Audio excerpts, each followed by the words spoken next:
We've been talking about conditional structures in English, and this is the third and last installment in that series. And in this video, we'll be looking at mixed conditionals. What are they? When do we need them? How do we create them?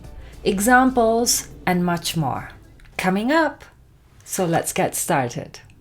If you haven't done so yet, click the subscribe button and invite the bell to be notified every time I upload a new video on becoming proficient in English. And if we haven't met yet, my name is Tanya Meyer and I'm an English as a foreign language teacher to adults, specializing in mindfulness practices to bring joy, clarity, understanding to your English learning and progress. In my previous two videos, we looked at 0, first and second conditional, and if you want to review those structures or learn more about them, then I'll leave a link right here for you to watch later. And then in the second installment, we looked at the third conditional on its own because it presents its own conceptual and pronunciation challenges. And so I'll also leave a link for you to watch that later right here. But in this video, we're going to be looking at mixed conditionals. And when we say mixed conditionals, what we usually mean is a mix between second and third. That is unreal past conditions with present or future results, or unreal present or future conditions with past results. Stay with me and you'll see exactly what I mean. Okay, let's take a look. As I just mentioned, I do recommend that you watch the previous videos if you're unfamiliar or would like an in-depth review of 0, first, second, and third conditionals. But just as a quick reminder, we can say that second conditionals are used to talk about hypothetical situations. Now, these conditions can be purely hypothetical, that is, outside of the time dimension, or they can refer to the present or the future. Let's think of an example. If birds didn't have wings, they wouldn't be able to fly. This is a hypothesis I'm making because birds do have wings, and not even all of them can fly. But the ability to fly is granted by the fact that they have wings. So I'm just hypothesizing, and I'm referring to the past, the present, and the future. Or I'm not referring to any time at all when I say that if birds didn't have wings, they wouldn't be able to fly, because it's thanks to their wings that they can fly, right? So the form of the second conditional is in the if clause, the condition clause, we use if plus the past simple, and then in the result or main clause, we use would plus the infinitive form of the verb. If birds didn't have wings, but they do, of course, so this didn't doesn't refer to the past, they wouldn't be able to fly. Wouldn't be able to fly. If I invested in property within the next year, I'd have a reliable pension plan. I'm referring to the future here, because I'm saying within the next year, even if the form of the verb, like I say, is in the past, if I invested.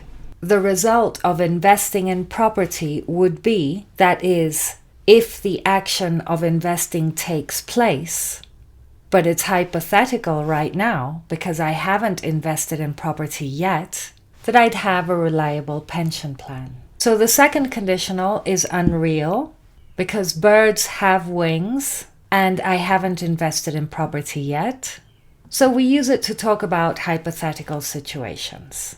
Now, the third conditional is also unreal, but it refers to past conditions that didn't happen and their imagined results.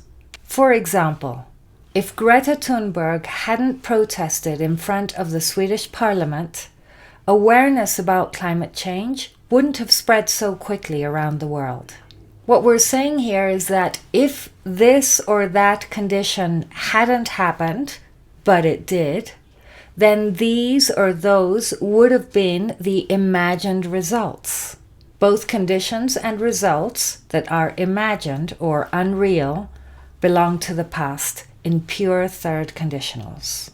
So the form of the third conditional is if plus had plus the past participle of the verb. Had plus past participle is the past perfect. That's in the if or condition clause. And would plus have plus the past participle of the verb in the result or main clause.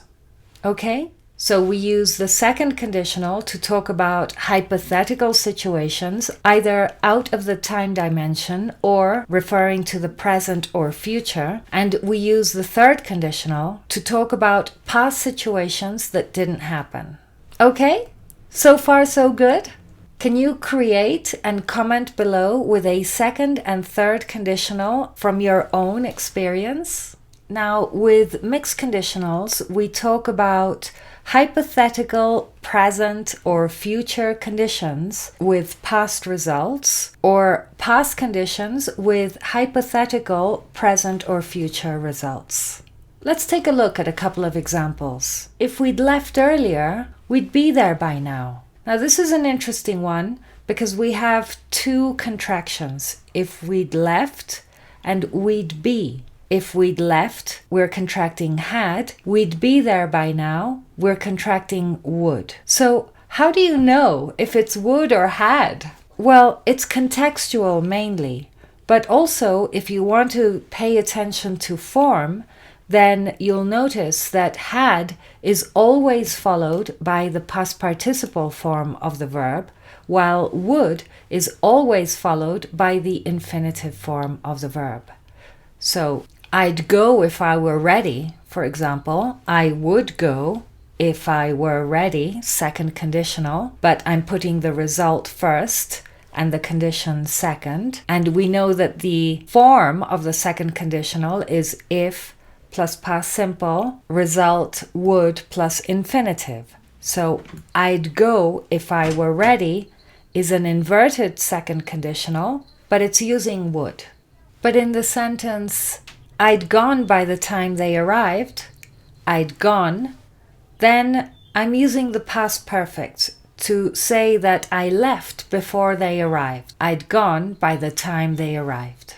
Okay, but back to our mixed conditional. If we'd left earlier, we'd be there by now. If we'd left earlier in the past, but we didn't leave earlier, we left later, we'd be there by now. We're not there yet. In the present, we're not there. That's the result of the fact that we did not leave early. If we'd left earlier, we'd be there by now. Past condition, present result. So the form in our sentence is if plus had plus past participle. This is part of the third conditional. We would be there. Second conditional structure. Would plus the infinitive form of the verb. Now, what about present conditions with past results? You might be thinking, not sure. Me too, but let's take a look. We can say, if I weren't interested in my own happiness and well-being and the happiness and well-being of others, I wouldn't have become a mindfulness practitioner. This means that I'm interested in my happiness and well-being and your happiness and well-being. That's a present condition. And that I became a mindfulness practitioner in the past. I wouldn't have become a practitioner. So we have a present condition. If I weren't interested in my own happiness and well-being and the happiness and well-being of others, present condition, I wouldn't have become a practitioner in the past, but I did, because I am interested. Now, one thing to note is that I wouldn't have become a practitioner doesn't clarify whether I'm still a practitioner today or not, but the implication in the sentence is that I am, because I'm interested in my own happiness and well-being and that of others. Okay, so there you have it. Mixed conditionals. If plus past condition with present, future, or hypothetical results, or if plus hypothetical, present, or future condition with past results. Can you think of any mixed conditionals that are relevant to you? Let me know in the comments. I'd love to hear from you.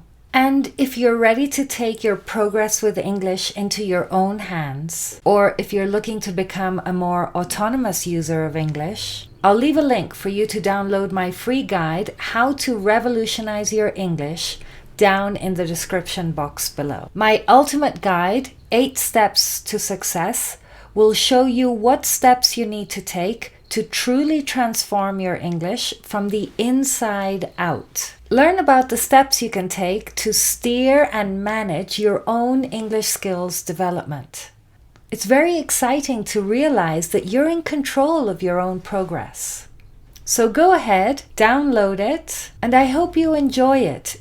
It's a gift I've created for you. Once you do that, you'll be placed on my mailing list, which means that you'll be receiving weekly emails from me in English about improving your English. So it's a win-win. But don't worry, you can unsubscribe at any time. But why would you if what you want is to be fluent and articulate in English, right? That's it from me for now. So I'll see you in the next one. But in the sentence, that's my cat. I can't speak without my cat thinking that I'm speaking with her. We'll show you what steps you need to take to truly transform your English skills from the inside out. Okay. Learn about the